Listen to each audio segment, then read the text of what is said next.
President Donald ট্রাম্পের জনসমর্থন বর্তমান মেয়াদের সর্বনিম্ন পর্যায়ে নেমে এসেছে।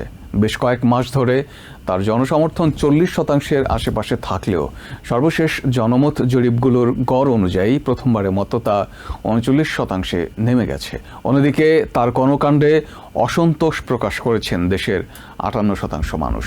সাবেক ভাইস প্রেসিডেন্ট মাইক পেন্স মনে করেন শুল্ক নীতি, ইউক্রেনে বন্ধ এবং গর্ভপাতের বিরুদ্ধে অবস্থান সাধারণ ভোটারদের মাঝে নেতিবাচক প্রভাব ফেলছে। প্রেসিডেন্ট ডোনাল্ড ট্রাম্পের দায়িত্ব গ্রহণের দিন থেকে ডজনখানেক ভিন্ন ভিন্ন সংস্থার দ্বারা পরিচালিত জরিপগুলোর একটি দৈনিক গড় করেছে নিউ ইয়র্ক টাইমস। সর্বশেষ তথ্যানুযায়ী প্রেসিডেন্টের জনসমর্থন তার বর্তমান মেয়াদের সর্বনিম্ন স্তরে নেমে এসেছে।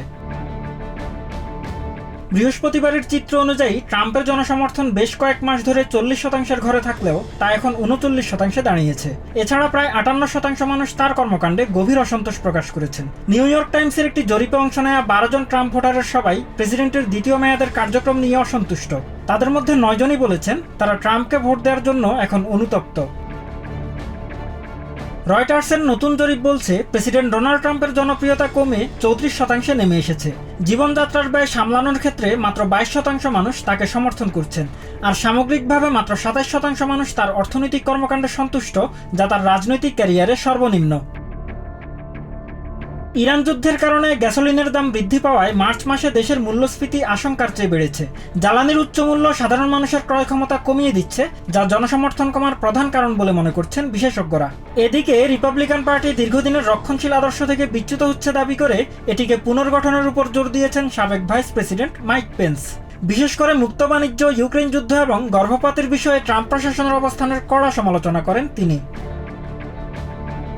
মাইক পেন্স জানান, 2028 সালের নির্বাচনে প্রতিদ্বন্দ্বিতা করার কোনো পরিকল্পনা তার নেই। তবে পর্দার অন্তরাল থেকে রিপাবলিকান পার্টির ভবিষ্যৎ গতিপথ নির্ধারণে তিনি সক্রিয় ভূমিকা রাখতে চান। Mahmudul Hasan, TVN 24 news desk.